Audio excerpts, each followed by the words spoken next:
নমস্কার বন্ধুরা, আজকে আর গুড মর্নিং না, এটা কি গুড গুড নাইট নাকি? নাইট পড়ে গেছে, 9:30 বাজছে মনে না, 9টা বাজে এখন 9:30 গুড নাইট। ঠিক আছে, আজকে কী করছি দেখো, আলু ভাজা করছি। শিবরাত্রি ছিল, দুদিন নিরামিষ খাওয়া হয়েছে, দুদিন আর ভিডিও আমি করিনি নিরামিষের, একদম একদম উপোস ছিল। তারপর ওই ফল সব খাওয়া হয়েছে, কচুরি এসব খাওয়া হলো, নিরামিষ সব জিনিসপত্র। একদম খুব ব্যস্ত ছিলাম দুদিন, এই জন্য দুদিন আর ভিডিওটা করলাম না। আজকে এই শিবরাত্রিটা এই হয়ে গেল।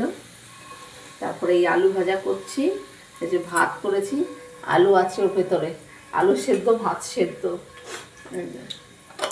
আছে।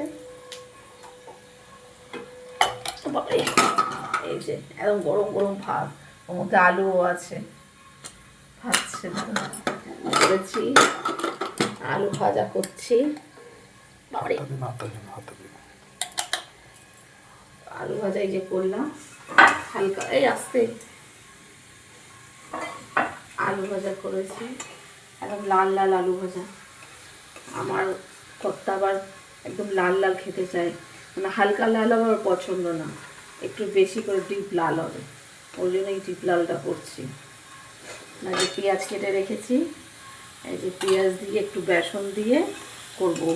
5:30টাই তো হচ্ছে না, 5:32 মনে ছেড়েছে, আর কিছু বেশি মানে করলাম না, যা বাড়িতে ছিল সেটাই করে দিচ্ছি।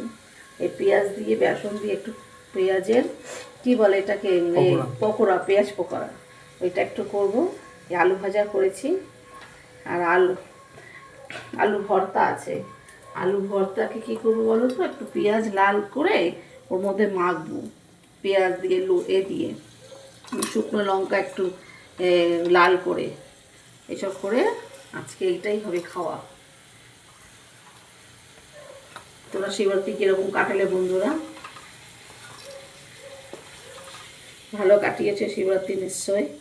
আমার তো খুব ভালো গেছে শিবরাত্রি, খুব ভালো কেটেছে শিবরাত্রি। শিবরাত্রির পরের দিন এইসব রান্না করছি, এতদিন তো রান্না, দুদিন রান্না মানে ভেবেলাম করেই নি একদম, এই আজকে রান্না করছি। এই আলু ভাজা করেছি, করকরে আলু ভাজা, দেখবি এরকম টাইপের আলু ভাজা করলে মানে ভাতের সঙ্গে বেশ ভালোই লাগে খেতে। পাশে বাড়ি মানে পুজো হচ্ছে, পুজো তো হয়ে গেছে, জানি না কি পুজো করছে, 5:32 না কটার সময় তো পুরো ছেড়ে